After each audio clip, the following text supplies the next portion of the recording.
Alright everyone, welcome to Chapter 5. Today we're talking about how you, as awareness-level rescuers, can support operations or technician-level personnel during a rope rescue. Think of it like being the pit crew for a race car. You're not driving the car, but if you screw up, the car isn't going anywhere. Safety is number one, so your first job is always making sure you don't become a subject yourself. When you're asked to help, stick to what you know. Don't try to invent new tricks on the fly. This isn't the time for MacGyver meets Spider-Man. Your responsibilities might include things like reporting progress to your supervisor, helping teammates with rehab, keeping them hydrated and ready, or supporting the tasks laid out in the incident action plan. Remember, every job you do should help the team without putting yourself or anyone else at risk. The golden rule. Stay safe, stay smart, and stay useful.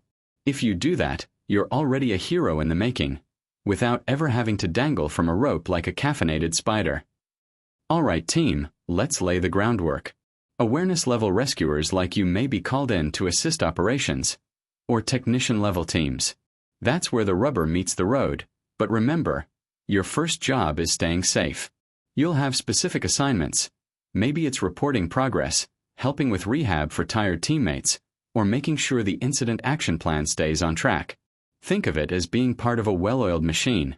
You're not doing the flashy stuff, but without you, the gears grind to a halt. So the key points here. Maintain your safety always. Carry out your assignments. Don't guess. Do what you've trained for. Report progress to your supervisor. Keep the chain of communication solid. Assist with rehab. Help your tired teammates get back in the fight. Support the incident action plan. The mission only works if everyone plays their part. We've seen it not on camera, but it is really high and slippy here. That's why a good, solid safety rope is absolutely essential. If I tug on this,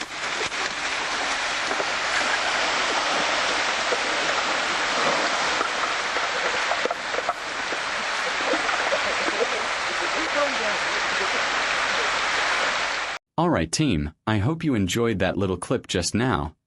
Gravity always wins, right? That guy thought he could defy the laws of physics. Spoiler alert. He couldn't.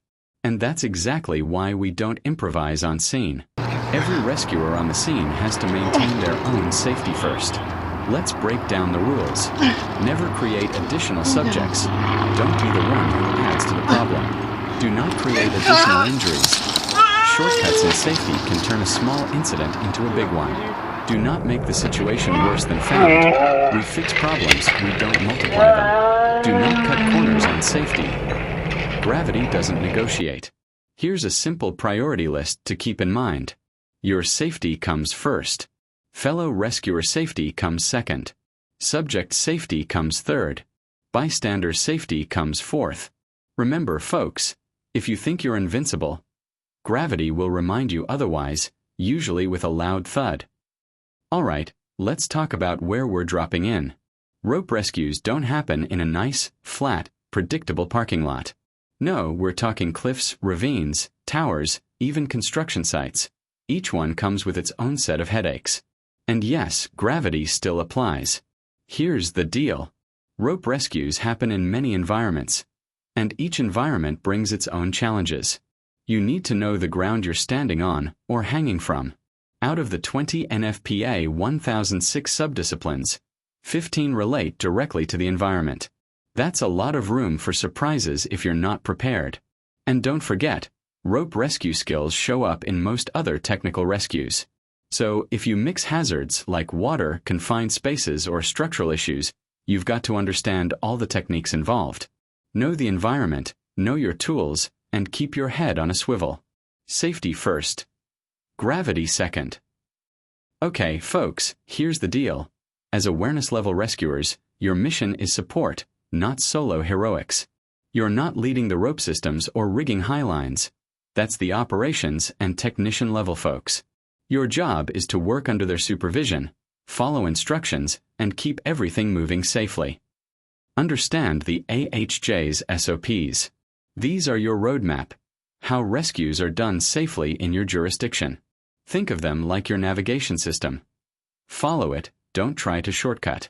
Select and use the correct PPE. Helmets, gloves, eye protection, harnesses if needed. The environment dictates what's required, and your PPE is your personal insurance policy. Assist with task-appropriate equipment. This could be managing ropes, moving gear, or helping on a haul team. You're the eyes and hands that let the operations run smoothly. Identify, notify, and isolate hazards.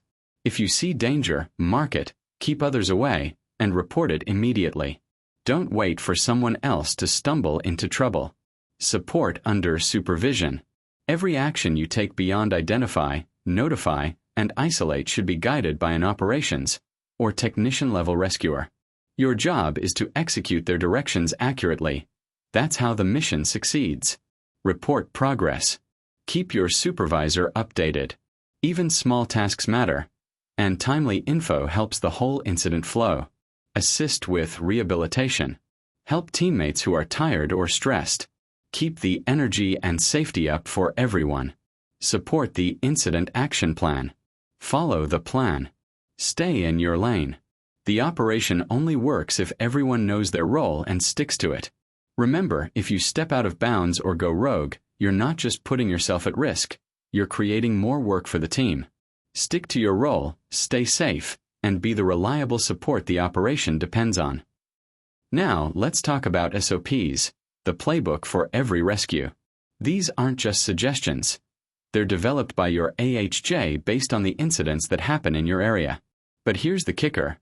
SOPs are not one-size-fits-all. Cave rescues, tower rescues, totally different beasts. As awareness-level rescuers, your job is to support, not lead. That means you follow instructions from your operations or technician-level rescuers. You help with hauling, you care for equipment, you assist in rehab, you identify hazards, and you help isolate danger zones. But always under supervision. Never go solo thinking you're going to be the hero. Trust me, gravity doesn't care about heroics. The key takeaway: know the SOP, know the environment, and follow the instructions given. If you do that, you keep yourself safe, you help your team, and you make sure the incident doesn't get worse. And remember, following instructions is not weakness, it's professionalism. Okay, now we're talking about the gear that keeps you alive, your PPE. Rope rescue gear follows NFPA standards. NFPA 1983 has been the old standard, now being absorbed into NFPA 2500. As awareness-level rescuers, your job isn't to lead the system rigging, but you do need to select the right tools from your kit. Pick the wrong rope or harness, and you slow the operation, or worse, become the incident. Think of it like grabbing a pizza cutter in a knife fight. Yeah, it won't end well. Key points. Know your kit, understand the equipment's purpose. Follow your AHJ's guidance. Your department decides what's allowed. A little gear knowledge goes a long way in supporting the team. Here's what you'll see most often: harnesses, gloves, helmets. And remember, PPE varies with the environment. Cave, tower, confined space. Your gloves, helmet, and other gear may need to change depending on the job. Your goal: be familiar and ready to use your gear safely when asked. Sometimes we get fancy. Supplied air breathing apparatus, SABA, SCBA, pass devices, life safety ropes, radios, lights, even chemical suits. You won't be operating all of this, but you must know how to identify it, grab it, and use it safely under supervision. Remember, just being able to hand the right gear at the right time makes you a hero. No cape required. All right, team, harnesses are your lifeline on a rope rescue. There are 4 main types you need to know. Personal escape helps you get down to safety quickly. Think of it as your emergency exit plan. Rescue harness supports you while you suspend and assist a subject. Restraint harness keeps you from wandering into danger. Don't be that guy dangling off a cliff. Fall arrest harness catches you if you slip. Remember, these aren't just fancy belts, they save lives. Always pick the right harness for the task. Using the wrong one is like bringing a spoon to a chainsaw fight. Messy and not ideal. Let's talk harnesses. According to NFPA 1983, 2017, and updates now in NFPA 2500 2022, Harnesses are classified by intended use, not color or brand. Class 2 seat harnesses. Lightweight, allow mobility. Class 3 full body harnesses. Full body coverage with dorsal and sternal attachment points, designed for technical suspension and rescue operations. Remember, your role is identify, notify, isolate, assist, and support, not running the rope system. Stay safe, stay smart, and leave the technical rigging to those trained for it. When selecting a harness, think about the environment you'll be in. Heat or flame exposure, chemicals, water or wet conditions. Also consider how it fits over your protective clothing. Bunker gear harnesses exist, but they must not compromise the fit or integrity of your PPE. The goal is safety and mobility, not fashion. A poorly chosen or improperly fitted harness can be worse than none at all. Keep that in mind. Your harness should protect you without getting in the way. A good harness has several critical features. Webbing width. Wider webbing equals more comfort for long hangs or movements. Padding. Helps prevent chafing and fatigue. Stitching. Critical seams should be visible for inspection. Easy to don and doff. You need to get in and out quickly. Comfort and balance. Should stay centered and stable, especially when you move. Attachment points. Gear loops for tools, but never attach yourself or the rope system here. Even as awareness level rescuers, knowing what to look for ensures you're using equipment correctly and safely. Gloves are more than a fashion statement. They protect the parts of your hands that touch rope and gear. Fast rope gloves. For handling ropes under tension. Chemical-resistant gloves. For contaminated or hazardous environments. Leather or synthetic gloves. Protects palms, fingers, and thumbs where friction is highest. Check your gloves before use. Ripped or worn gloves can turn a small rope burn into a bigger injury. Proper grip equals proper safety. Finally, the expectation is clear. Helmets protect against impacts, falling objects, slips, and falls. Key points. Lightweight with an integrated suspension system. No vision obstructions. Secure chin strap and 3-point retention. Shell materials. Plastic, fiberglass, Kevlar, or composite. Must resist penetration but absorb impact. Air circulation for comfort. Small brim to keep rain out without blocking view. Always select helmets designed for your specific environment. A helmet is your last line of defense against falling hazards, so don't skimp or improvise. Now we move into hauling systems. One of the areas where awareness-level rescuers really make an impact without running the rope system themselves. The purpose of a haul system is simple. Make raising a rescue load easier and safer. The technical part, the rigging, the pulleys, the calculations, is done by operations and technician-level rescuers. Your role. Providing the muscle on the haul team. You're the engine, the power behind the operation. Remember, mechanical advantage means less force required from you, more rope to manage, and sometimes more time to raise the load. It's not magic, it's physics. When setting up a haul system, location is key. Closer to vehicles and roadways for accessibility. Away from rockfall or falling hazards, because gravity doesn't discriminate. Away from potential hostile activity and bystanders. You don't need fans or paparazzi in your rescue. At a shorter drop if possible, to make hauling safer and more controlled. Think of it like parking a car. You want easy access, safe surroundings, and no hazards underfoot. Time to talk about pulleys. These simple wheels with grooves are game changers. Pulleys guide the rope, reduce friction, and multiply your force. Depending on how you configure your rope and pulleys, you get different mechanical advantages. Efficiency depends on proper rigging and quality of components. Even small mistakes can turn a smooth haul into a frustrating mess, or worse, a dangerous situation. Always trust the trained operators to set it up. Your job is to follow, feel, and assist. The haul team. This is where awareness-level rescuers shine without taking on the technical rigging. Team selection is key. Ideally, each member should have ability to follow commands. This isn't a freestyle tug of war. Listen, respond, repeat. Ability to react quickly. Things can change in an instant on a rescue. Sensitivity to the feel of the rope.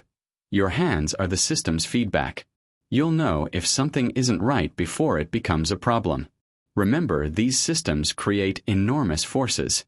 Even a small mistake can have big consequences. You're not running the system, that's the operations and technician-level rescuer's job, but your role as the haul team is critical for safety and success. Even a well-designed haul system can encounter issues. Some common problems include knots moving and jamming in cracks, broken gear, systems reaching their limits, pinned extremities, and the number one lifeline, communication. Always stay alert, listen, and be ready to stop immediately if something feels wrong. Think of it like traffic control. A jam in the system can cause a pileup if you're not careful. Communication is the heartbeat of any haul operation. Awareness-level rescuers should know a basic set of commands. Remember, commands can differ between teams, so always confirm before starting. Examples include roll call, belay ready, mainline ready, slack on main / tension on main, load the system / load at edge / load on ground, stop / rock. Your job is respond, react, and relay. Don't improvise your own commands. That's how things get messy. Think of it like marching in formation. Everyone has a step, everyone follows the rhythm, and the load gets hauled safely. Alright team, before we move anything over this edge, let's run a quick edge transition briefing. Awareness-level personnel, your main job is to identify hazards, communicate clearly, and support the operation safely. You won't be controlling the system, but you still need to stay sharp. 1. Objective. We're lowering a simulated patient to the safe zone below. Everyone needs to know who's doing what. 2. Roles. Edge team attaches the load and manages edge control. Belay team handles rope tension. Haul team provides the power to raise or lower the load. Awareness level observes, communicates hazards, and confirms clear zones. 3. Equipment check. Harnesses, helmets, gloves, all secure. Edge anchor and ropes inspected. Nothing loose or unsafe. 4. Hazards. Watch for loose rock, slippery surfaces, and overhead hazards. Keep bystanders out of the drop zone. 5. Communication. Commands you need to know: load ready, slack on main, tension on main, stop. Confirm you understand each one. 6. Contingency. If anything goes wrong, gear failure, snag, or unstable load, stop immediately and notify the edge team. 7. Readiness check. Roll call. Everyone confirm you're ready. Edge team confirms the load is secure. All clear. Good. Let's proceed safely and smart. Okay team, before we start the operation, let's run a roll call to make sure everyone is present, accounted for, and ready to operate safely. Awareness-level rescuers, remember, your job is identify hazards, communicate, and support the operation. You're not handling the systems, but your eyes and ears are critical. Edge team, report in. Confirm harnesses secure, load attachment checked, all clear.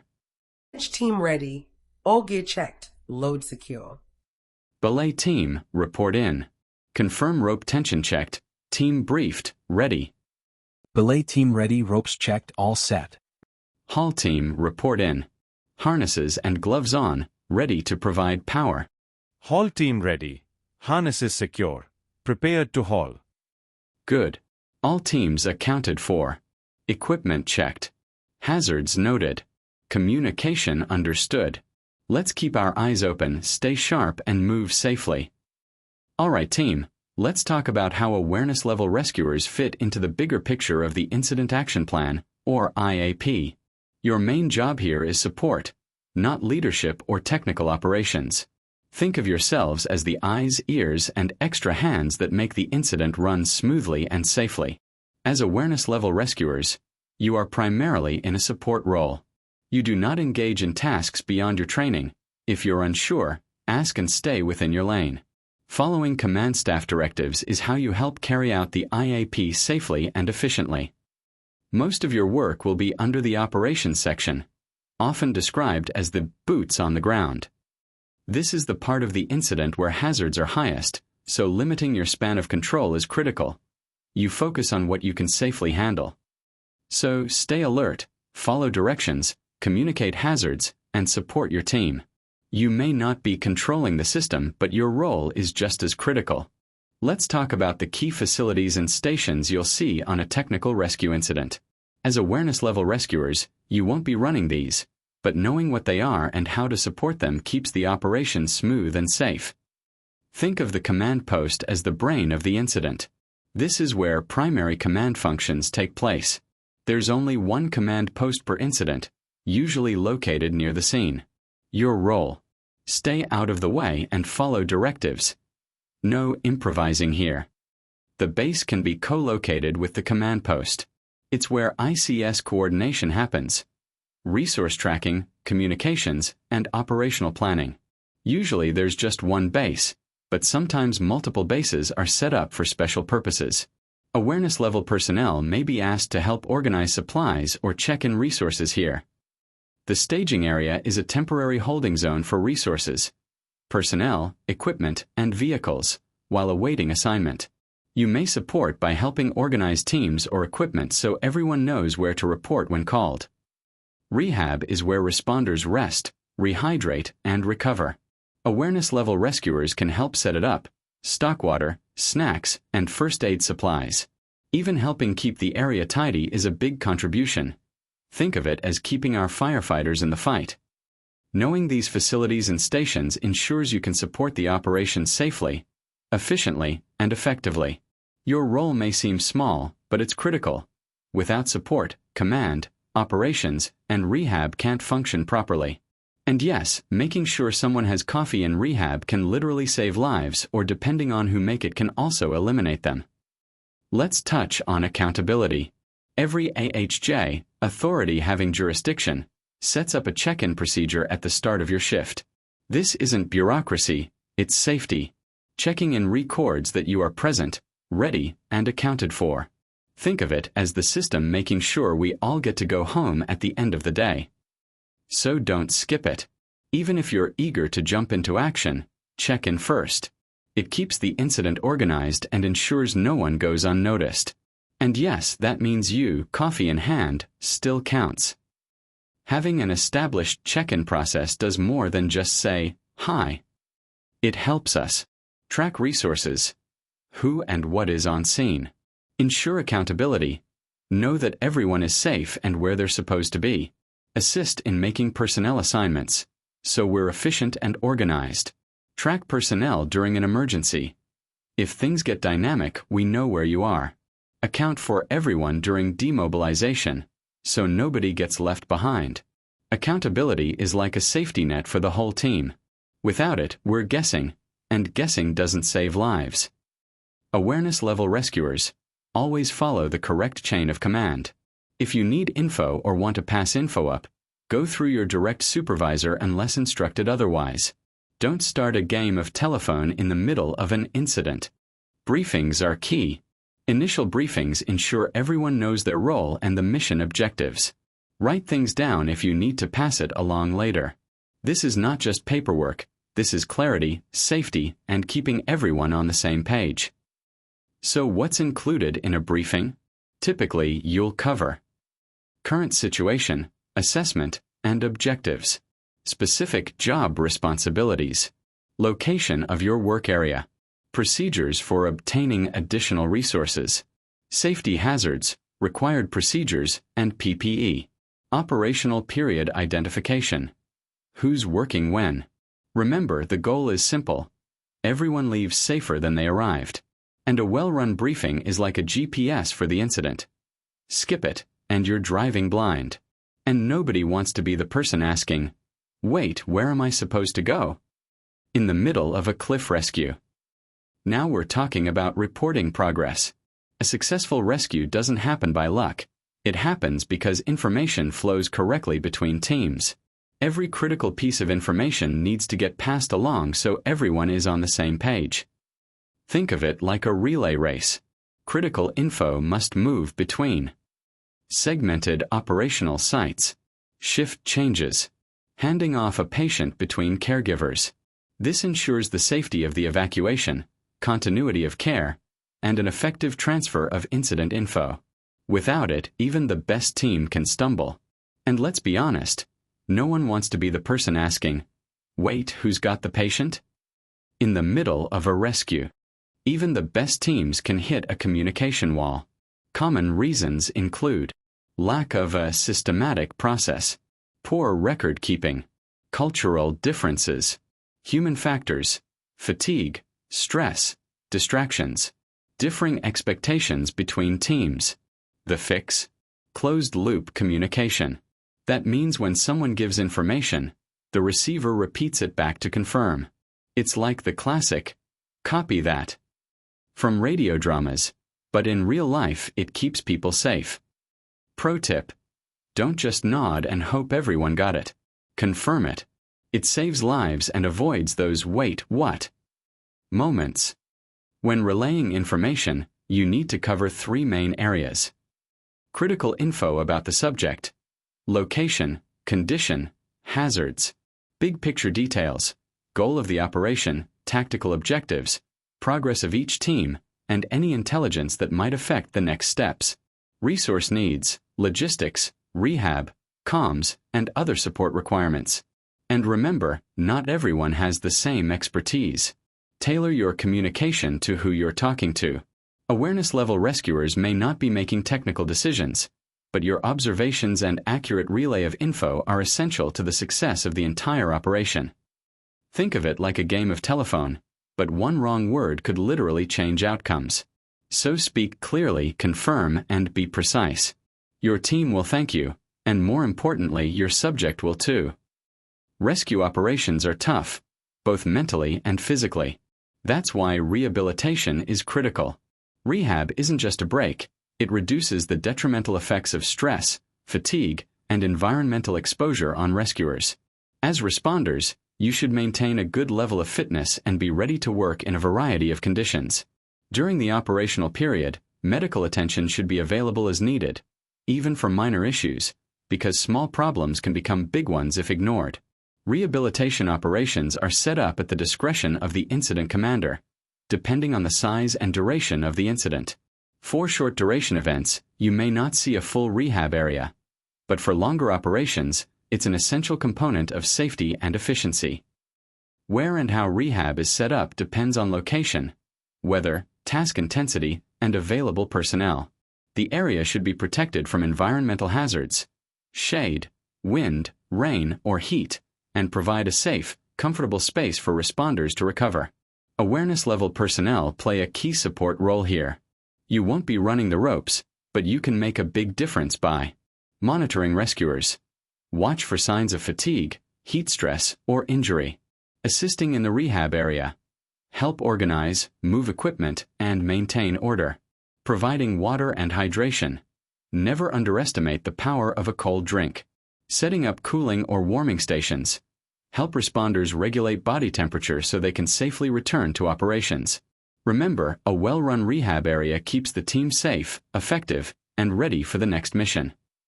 Let's summarize what we've covered in this awareness-level rope rescue module. First, rescuers must know the standard operating procedures of their AHJ and select appropriate PPE. In rope rescues, this usually includes harnesses, gloves, and technical helmets. You may also assist with equipment, but only within your level of training. Hauling systems are used for 2 main reasons: to make raising a rescue load easier and to make it safer. The rigging is done by operations or technician-level rescuers, but awareness-level personnel can support the haul team. Rope rescue relies on mechanical advantage systems to move heavy loads efficiently. As awareness-level rescuers, your work is primarily support under the operations section of ICS. Always check in at the beginning of your shift. This ensures accountability, tracks resources, makes personnel assignments, and helps supervisors know who's on scene. Information relay is critical. Whether verbal or written, it must convey critical subject information, big picture rescue details, resource needs, and anything affecting safety. Finally, rehabilitation protects rescuers physically and mentally. AHJs provide rehab areas so rescuers can rest, hydrate, eat, control temperature, and receive medical attention. Awareness-level personnel can assist by monitoring teammates, restocking supplies, supplying water, and setting up cooling or warming stations. Understanding and performing these roles safely and effectively keeps everyone working smoothly and reduces risk on scene.